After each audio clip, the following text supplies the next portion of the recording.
आपका फिर से एक बार वेलकम, गुड मॉर्निंग आप सबको सक्सेस का यूट्यूब चैनल पर। मैं प्रियांशु फिर से आ गया हूँ लीगल स्टडीज में थोड़ी बहुत असिस्टेंट प्रोवाइड करने के लिए। और बहुत हद तक हमने अपना टॉपिक जो है वो कंप्लीट कर लिया है। लास्ट आज दो तीन लेक्चर और लगेंगे, उसके बाद हम लोग ये डील कर लेंगे, मतलब खत्म कर लेंगे इसको। उसके बाद आप लोग प्रैक्टिस करना, जिस तरीके से मैंने बताया कि क्लैट वाले जो पेपर्स हैं उनको आप प्रैक्टिस करना। उससे आपको बेनिफिट ये होगा कि आगे फिर इशू नहीं होगा उसमें टैकल करने में क्वेश्चंस को। तो जिस तरीके से आप प्रैक्टिस कर सकते हो दिन में एक स्टेट या दो स्टेट बनाना, ताकि आपको बेनिफिट हो उससे। और बाकी आज हम लोग पढ़ेंगे ह्यूमन राइट्स के बारे में। ह्यूमन राइट्स इंडिया में कहाँ कॉन्स्टिट्यूशन में दिए गए हैं और किस तरीके से हम उसे डील करते हैं, फॉरेन में क्या है, फिर से इंडिया में क्या कॉन्सेप्ट है। और इसके बाद हम लोग पढ़ेंगे नेशनल ह्यूमन राइट्स कमीशन के बारे में। तो आज हम लोग यही पढ़ेंगे, तो चलिए शुरू करते हैं, ज्यादा देर ना करते हैं। तो human rights in India, but India के पहले हम देखेंगे कि बाहर कैसे कैसे ह्यूमन राइट्स से किस किस तरीके से ह्यूमन राइट्स का डेवलपमेंट हुआ। और देन उसके बाद हम लोग आगे डील करेंगे कि इंडिया में क्या कॉन्सेप्ट है। और इसी के सेकेंड पार्ट में, जो कि मैं तो आज ही रिकॉर्ड करूंगा, उसमें हम लोग डील करेंगे नालसा के बारे में। देन एमसीक्यूज डील करेंगे जो इससे रिलेट करते हो ह्यूमन राइट्स से। चलिए सबसे पहले जब बात करते हैं देखो ह्यूमन राइट्स की, तो हमारे पास आता है वर्ड राइट। अब राइट क्या डिनोट करता है? तो राइट डिनोट करता है भैया कि वैसे रूल्स जो हैं, वो कुछ रूल्स रेगुलेशंस ऐसे ऐसे हैं हमारी सोसाइटी में, वो क्या कुछ इंटाइटलमेंट और क्लेम आपको देते हैं। और वो इंटाइटलमेंट और क्लेम किस तरीके से रिकॉग्नाइज किया जाता है और प्रोटेक्ट किया जाता है, तो वो ड्यूटीज और ऑब्लिगेशन से किया जाता है। कुछ इंटाइटलमेंट्स और कुछ क्लेम्स। क्लेम्स यानी आपका राइट है, ये आप उसको क्लेम कर सकते हो। और जब आपका राइट है तो सामने कुछ कॉरस्पॉन्डेंस ड्यूटी भी होगा। अब कॉरस्पॉन्डेंस ड्यूटी का मतलब, आपका राइट है कि आप अगर सेंट्रल यूनिवर्सिटी में जा रहे हैं, अगर आप क्लास में बैठे हैं, तो वहां पे टीचर की ड्यूटी है कि वो आके आपको पढ़ाएंगे। यानी कि भैया आपका क्या है, तो आपका राइट जो है वो टीचर की ड्यूटी ही है। आपका राइट है कि आप अगर टॉप कर रहे हैं या आपको जो स्कॉलरशिप आ रहा है वो मिलना चाहिए, आपका राइट है, आप उसको क्लेम कर रहे हैं। तो जो सेंट्रल यूनिवर्सिटीज के एडमिनिस्ट्रेशन है, वो उनकी ड्यूटी है कि वो आपको वो दिलवाएंगे। तो राइट्स और ड्यूटीज में एक ये कॉरस्पॉन्डेंस रिलेशन है। तो राइट्स का सिंपल सा मतलब है कुछ एंटाइटलमेंट और कुछ क्लेम, जिसको रिकॉग्नाइज किया जाए और प्रोटेक्ट किया जाए किसके थ्रू, तो कुछ ड्यूटीज और ऑब्लिगेशंस के थ्रू। यानी कि आपके राइट के कॉरस्पॉन्डेंस में सामने वाले पार्टी की ड्यूटी भी है। अब यहाँ पे जब हम बात करेंगे तो हम देखते हैं ह्यूमन राइट्स के बारे में। तो ह्यूमन राइट मैक्सिमम राइट है आपके पास एज ए ह्यूमन। जैसे एग्जांपल देते हैं, मान लीजिए कि हम आपको सिटीजन बोलते हैं। एक हो गए आप सिटीजन, एक हो गए आप एलियन पर्सन। ठीक है, आप किसी कंट्री में आते हैं तो सिटीजन को राइट है वोट देने का, लेकिन फॉरेनर और एलियन पर्सन को राइट नहीं है। बट ह्यूमन राइट की बात करें तो फॉरेनर भी ह्यूमन है, आप भी ह्यूमन है। आप दोनों को लाइफ के लिए है, आप दोनों को इन्वायरमेंट क्लीन मिलना चाहिए, आपको हेल्थ मिलना चाहिए। तो हम क्या देख रहे हैं कि ह्यूमन राइट जो है वो लार्जेस्ट और मैक्सिमम राइट होता है किसी का। और ह्यूमन राइट की बात करें तो ये फ्रॉम बर्थ टिल डेथ होता है। इसका बेनिफिट और सिंपल सा एग्जांपल हम लेते हैं, फ्रॉम बर्थ टिल डेथ, या डेथ के आगे भी आप बोल सकते हो, बर्थ के पहले भी बोल सकते हो। यानी कि आप अपने मदर के वोम में जब रहता है बेबी, तो उस समय भी जब मॉम को, मदर को, वुमेन को मैटरनिटी लीव जब मिलता है, तो कहीं ना कहीं वो आपके बेनिफिट के लिए भी मिल रहा है। कभी जब बर्थ हो जाता है उसके बाद कुछ पेरेंटल लीव मिलता है, वो भी आपके बेनिफिट के लिए मिलता है। सपोज आपका डेथ हो जाता है, तो ये आपकी राइट है कि आप जब वो डेथ के बाद भी आपको क्या करे कि आपके रिपुटेशन को कोई हार्म करता है, तो उसके अगेंस्ट भी क्या होगा, डिफेमेशन के चार्जेस लगेंगे। यानी कि डेथ के बाद भी आपके जो राइट्स हैं वो आपके पास कुछ रहते हैं। तो ये चीज बोला गया ह्यूमन राइट्स के लिए कि सबसे लार्जेस्ट, और जैसे मान लीजिए कि डेथ हो गया, आपका वोटर राइट तो चला गया। बर्थ होने के बाद 18 साल तक आपके पास ये नहीं है वोट देने के लिए, बट आपका जो ह्यूमन राइट है वो आपके पास रहेगा। तो ये बोला गया कि लार्जेस्ट राइट जो होता है ह्यूमन के पास, वो होता है ह्यूमन राइट। अब इसके बाद जब हम बात करेंगे तो जो इंग्लिश लॉ में अगर हम बात करेंगे, तो जो मैग्ना कार्टा है, और सॉरी मेरे पास चाय है तो थोड़ा बहुत कोऑपरेट करिएगा लोग। और जब मैग्ना कार्टा 1215 की बात करते हैं या इंग्लिश बिल ऑफ राइट्स 1689 की बात करते हैं, कुछ और एग्जाम्पल्स है, हम उस समय से देख रहे हैं कि कहीं ना कहीं जो ह्यूमन राइट्स के लॉज है वो बन रहे हैं, ह्यूमन राइट्स प्रोटेक्ट किया जा रहा है। और अब तो फ्यूचर में या बहुत बेहतर तरीके से इस पे काम होगा, क्योंकि आज बहुत सारे ऑर्गेनाइजेशंस जो हैं वो सिर्फ और सिर्फ आपके ह्यूमन राइट्स से डील करते हैं। इसके बाद जब हम बात करते हैं तो मैग्ना कार्टा बहुत सारे राइट्स को इंक्लूड करता है जो कि लीगल ट्रायल से भी रिलेटेड है, कुछ प्रिवेंट करता है आपके अरेस्ट को, इम्प्रिजरमेंट को, कुछ डिनाई करता है ओनरशिप को कि भैया लीगल ट्रायल के बिना आप कोई भी भैया ओनरशिप ऑफ प्रॉपर्टी को क्या करता है, डिनाई करता है कि भैया जब आपको अभी तक गारंटी नहीं किया गया है तो भैया आप कैसे ओनरशिप ले रहे हैं। यानी कि ये भी हम मैग्ना कार्टा में देख रहे हैं कि राइट्स कहीं ना कहीं इंक्लूडेड है। मॉडर्न कॉन्स्टिट्यूशन की बात करें तो बहुत सारे ऐसे डेमोक्रेटिक कंट्रीज हैं जो कहीं ना कहीं एक सिमिलर आइडिया लेके चल रहे हैं ह्यूमन राइट्स के बारे में। और अगर हम इसमें देखना चाहते हैं एग्जाम्पल के तौर पे तो दो कंट्रीज हमारे पास ऐसी हैं। सबसे पहले हम बात करें तो यूनाइटेड स्टेट ऑफ अमेरिका, और सेकंड जो फ्रांस है। फ्रांस में तो आज भी हम देखते हैं ह्यूमन राइट्स का कॉन्सेप्ट बहुत बेहतर तरीके से वहां काम करता है। 1776 में जब यूएस जो होता है वो फॉर्म होता है एक स्पेशल नेशन और एक न्यू नेशन की तरह, तो हम वहां पे देखते हैं भैया कि वहां अमेरिका इंडिपेंडेंस जब डिक्लेयर करता है तो उसके प्रियम्बल में ह्यूमन राइट्स के वैल्यूज के बारे में भी मेंशन किए गए हैं। अब ये सोच कर रहा है, अगर आप प्रियम्बल की बात करें तो प्रियम्बल एक बेसिक होता है और वो बहुत इंपॉर्टेंट और क्रूशियल रोल प्ले करता है रूल्स एंड रेगुलेशंस में। और जब उसी में ह्यूमन राइट्स के बारे में बात किया गया है तो डेफिनेटली आगे जो लॉज बनेंगे इसके बेस पे उसमें इसको और बेहतर तौर पर ये इम्प्लीमेंट करने की कोशिश की जाएगी। और हम देखते भी हैं कि वहां पे ठीक ठाक ह्यूमन राइट जो है वो काम कर रहा है। उसके बाद जब हम बात करते हैं 1789 में, तो भाई हम फ्रेंच रिवॉल्यूशन में देखते हैं। और उसके बाद जब हम फ्रेंच में देखते हैं जो कि declaration of right of man and citizen की बात करता है, तो वो भी हम देखते हैं कि कहीं ना कहीं ह्यूमन राइट्स का जो फाउंडेशन है वहां पे हमको देखने को मिलता है। और फ्रेंच कॉन्स्टिट्यूशन में आज भी हम देखते हैं कि कहीं ना कहीं वो प्रिंसिपल्स वैलिड है और बहुत फ्लेक्सिबल काम कर रहे हैं। यानी कि जब हम ह्यूमन राइट्स की बात कर रहे हैं तो ह्यूमन राइट्स एक बहुत इंपॉर्टेंट रोल प्ले करता है आपके लाइफ में। और ये सिर्फ इंडिया रिकॉग्नाइज नहीं कर रही है, हम बहुत सारे कंट्रीज का भी एग्जांपल देख रहे हैं कि कहीं ना कहीं वो उनके कॉन्स्टिट्यूशन में, उनके प्रियम्बल में क्या है तो ह्यूमन राइट्स को क्या किया गया है तो रिकॉग्नाइज किया गया है। और ये इंपॉर्टेंस बताता है भैया कि ह्यूमन राइट कितना इंपॉर्टेंट है। क्योंकि देखिए जब आपके पास राइट नहीं रहा बहुत कुछ, अब राइट टू लाइफ ही नहीं है आपके पास, राइट टू क्लीन इन्वायरमेंट नहीं है आपके पास, जो कि एक ह्यूमन राइट की तरह हम ट्रीट कर रहे हैं, फंडामेंटल राइट हम देख रहे हैं लेकिन एक ह्यूमन राइट की तरह हम उस तरह ट्रीट कर रहे हैं। अगर हम डीपीएसपी की बात करें वहां पे, अगर हम बात करते भैया ये आपके ह्यूमन राइट्स के बारे में कि 24 आवर्स जो आपका ट्रायल होता है 24 आवर्स के अंदर आपको ले जाना है, आपको एक चीज के लिए 2 बार पनिशमेंट नहीं मिलेगा, तो कहीं ना कहीं इन ह्यूमन ट्रीटमेंट से हम आपको क्या कर रहे हैं, प्रोटेक्ट कर रहे हैं। तो ये सब जो भी जो है वो ह्यूमन राइट्स, और ह्यूमन राइट्स जो है वो सबसे बड़ी बात है कि वो प्रिजनर्स को भी दी गई है। यानी कि जो लोग सोसाइटी में गलत काम भी किए हैं, ठीक है हम उन्हें पनिशमेंट तो दे रहे हैं, उनके कुछ राइट्स को हम क्या कर रहे हैं भैया, रोक रहे हैं, उनको प्रिवेंट कर रहे हैं उनको काम करने से। फिर भी जो ह्यूमन राइट्स हम मैक्सिमम टू मैक्सिमम को क्या कर रहे हैं, प्रोवाइड करा रहे हैं। ये है ह्यूमन राइट्स का इंपॉर्टेंस।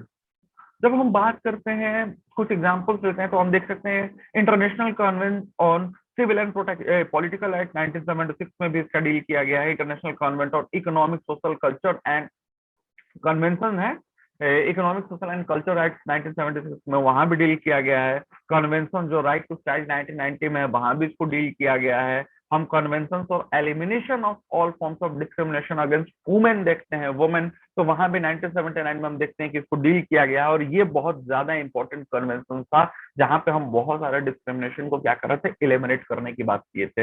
इसके बाद जब हम बात करते हैं convention related to the status of refugees, यहाँ भी 1954 में हम देखते हैं भैया कि कहीं ना कहीं उनके लिए भी हम क्या करते हैं, रिफ्यूजी को जो हम शरण देने की बात कर रहे थे, जो हम स्टे दे रहे थे, शेल्टर दे रहे थे कि कहीं ना कहीं वो बेहतर सर्वाइव कर पाए, तो वहां भी बहुत सारे कंट्रीज का ये कहना था भैया कि एटलीस्ट आप उनके ह्यूमन राइट से खिलवाड़ नहीं करिए, उनको बेसिक नेसेसिटीज एटलीस्ट पूरा करने के लिए कुछ दे दीजिए। तो हम ये चीज कॉन्सेप्ट देख रहे थे उनके साथ भी।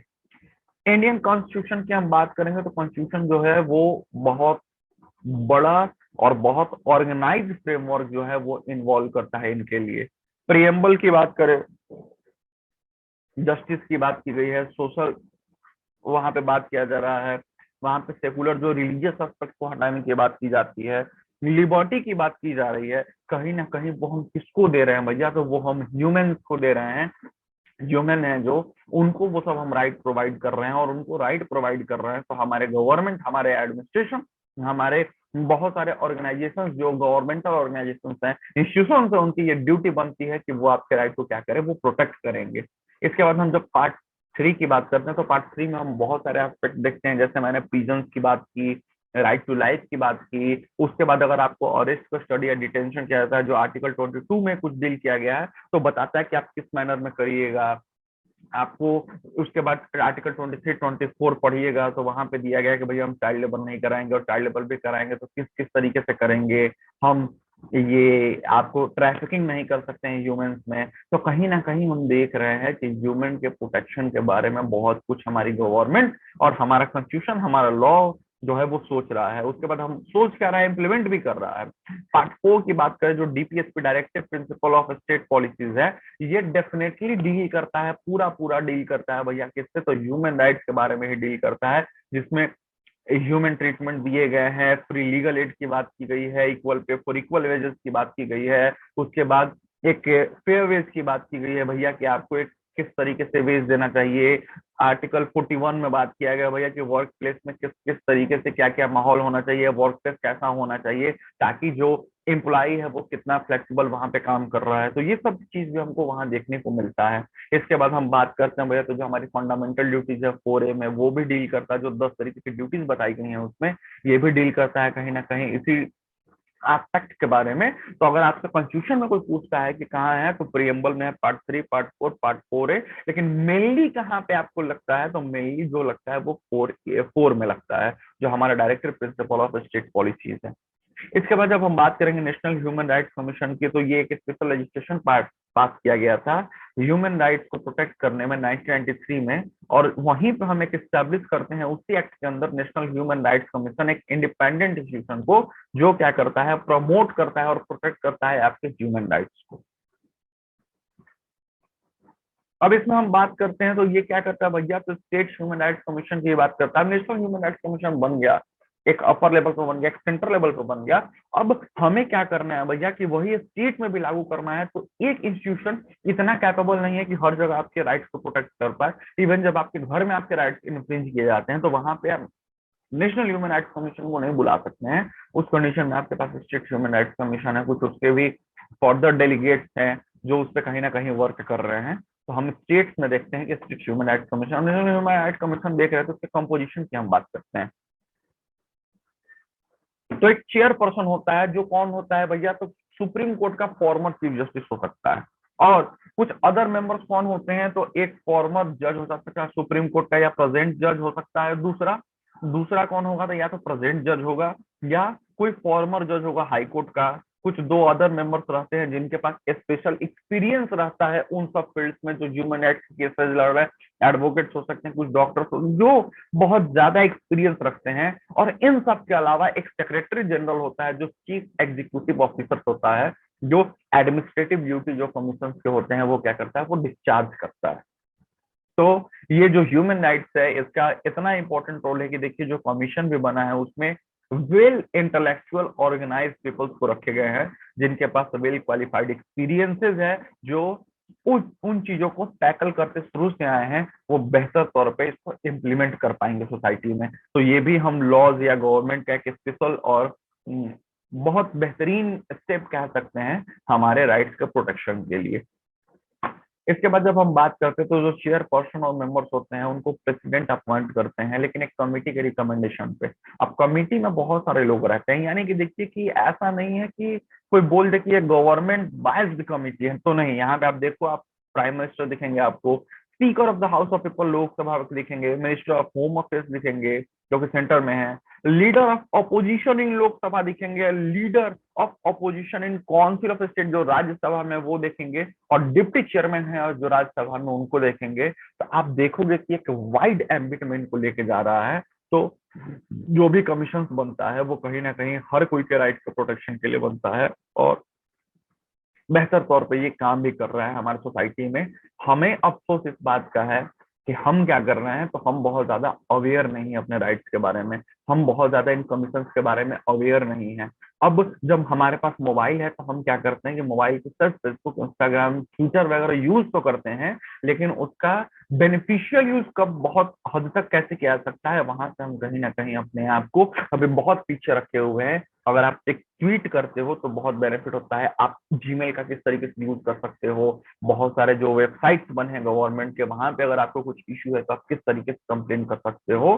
तो मैं तो ये आपको बोलूंगा कि अगर आप लॉ फील्ड में आ रहे हो, जो लोग ये वीडियोस देख रहे हैं, जो लोग अगर आगे लॉ फील्ड में जा रहे हैं, तो एटलीस्ट वीक में एक दिन जरूर आप ऐसा निकालना, मे बी वीकेंड पे, वीक में या मंथ में भी एटलीस्ट 2 दिन आप ऐसा निकालना, ताकि आप जिस यूनिवर्सिटीज में रहो वहां के आसपास के लोकेलिटीज को इन सब के इम्पोर्टेंस के बारे में बता पाओ। क्योंकि ठीक है 5 साल बाद आपको लॉ पैसा तो दे देगा, पावर दे देगा, प्लेजर दे देगा, बट कहीं ना कहीं जो अंदर एक कसक रह जाएगी वो रह जाएगी। तो उस कंडीशन में आपको बेहतर करने के लिए आपको ये करना पड़ेगा कि आप थोड़ा बहुत क्या करो कि सोसाइटी में वो उसको एक्सप्लोर करो। क्योंकि जब यूनिवर्सिटी की हम बात करते हैं तो यूनिवर्सिटी का जो मेन फोकस होता है वो ये भी होता है कि हम स्टूडेंट्स के साथ साथ जो आसपास के लोकेलिटीज हैं उनको भी और बेहतर करने की कोशिश करें। तो उनमें सिर्फ फैकल्टी और एडमिनिस्ट्रेशन नहीं, यूनिवर्सिटी के स्टूडेंट्स का भी बहुत बड़ा योगदान होता है और आगे भी रहेगा, क्योंकि बिना उनके पॉसिबल नहीं है। स्टूडेंट्स के एक बहुत बड़े पिलर माने जाते हैं किसी भी इंस्टीट्यूशन के, तो इसलिए होना चाहिए। बाकी देखते हैं आगे। तो आज के लिए बस इतना ही था, पता था इसीलिए इतना कुछ क्लास में आपसे बात कर रहे थे। बाकी तैयारी अच्छे से करिए, उम्मीद है बहुत बेहतर तैयारी जाएगी। टाइम कम मिला था, मैं आपको फिर बता रहा हूँ, मैंने अपना बेस्ट नहीं दिया है, लेकिन मेरे बेस्ट ना देने पे आपको बहुत ज्यादा इफेक्ट नहीं होगा, क्योंकि जो क्रक्स से जितना हमें पढ़ना है वो सिर्फ इतना ही पढ़ना है। और आपकी जो मेन तैयारी टिकी रहेगी वो टिकी रहेगी अब डेली प्रैक्टिस पे। तो आप कोशिश करिए कि आप डेली प्रैक्टिस करिए, क्योंकि मेरे 20 MCQs बता देने से जरूरी नहीं है कि हर MCQs आपका टैकल हो जाए। और जितना प्रैक्टिस आपका स्ट्रांग रहेगा उतना जल्दी आप क्वेश्चन को टैकल करोगे और उतना एक्यूरेट टैकल करोगे। तो जो भी अगर लेक्चर सही चल रहे हैं किसी इंस्टीट्यूशन से आप अगर जुड़े हुए हो, तो वहां के लेक्चर्स को थोड़ा आप कम कर दो। और अब जो 15 दिन बचे हैं वो सेल्फ सफिशिएंट, जो आत्मनिर्भर वाली बात है कि आप सेट प्रैक्टिस करो। अगर आप 15 दिन में 15 सेट या 10 सेट भी अगर प्रैक्टिस करते हो, तो मेरा अपना मानना है कि वो 10 नंबर इंक्रीज करेगा। और अगर आप 10 नंबर इंक्रीज करते हो तो मिनिमम आप 10 से 15 हजार लोगों से ऊपर रहोगे। और 10 से 15 हजार लोगों से ऊपर रहोगे तो इजिली आपको कोई भी सेटल स्टिक क्रैक करने में बहुत ज्यादा वक्त नहीं लगेगा। इसीलिए मैं बार बार कह रहा हूँ कि आप, इंस्टीट्यूशन का काम क्या होता है, इंस्टीट्यूशन का काम है कि लास्ट नाइट तक आपको कहीं ना कहीं खुद के साथ ये अरेंज रखना, ताकि आप उससे भटको नहीं। ये बहुत अच्छी चीज है, लेकिन आप भटको नहीं, लेकिन आप सिर्फ इंस्टीट्यूशन भटको नहीं, ये भी आपको डिसाइड करना है। सिर्फ एक सक्सेस कर्व आपको बहुत कुछ सक्सेस नहीं दिला सकता है। सक्सेस कर्व एक असिस्टेंस प्रोवाइड करा सकता है। सक्सेस कर्व अगर 20 मिनट का 1 घंटे का वीडियोज डाल रहा है, तो वो 1 घंटे के वीडियोज देखते हैं आप, उससे क्या सीख रहे हैं, आप कितना नोट उसको कर रहे हैं, कितना उसको प्रैक्टिस कर रहे हैं, इस पर डिपेंड करता है कि आपकी तैयारी कैसी है। सिर्फ एक 15 से 20 मिनट के वीडियो पे आपकी तैयारी डिपेंड नहीं करेगी। तो रिक्वेस्ट है आपसे, मैं खुद सक्सेस कर्व से जुड़ा हुआ हूँ, लेकिन फिर भी रिक्वेस्ट है कि सक्सेस कर्व के वीडियोस देखिए, बहुत इंपॉर्टेंट है, लेकिन इसके साथ साथ आप सेट प्रैक्टिस भी करिए। यहाँ की भी टीम आपको सेट प्रैक्टिस में हेल्प करेगी। और उसमें भी जहां आपको दिक्कत हो रहा है, फ्रीली जितने भी सोशल हैंडल्स हैं आप जाइए उनपे, और फ्रीली यहाँ पे नंबर भी दिया हुआ है, आप कॉल करिए, आप मैसेज करिए, आप टेक्स्ट, आप पूछिए आपको कहाँ दिक्कत है। सक्सेस कप टीम आपको जरूर हेल्प करेगी।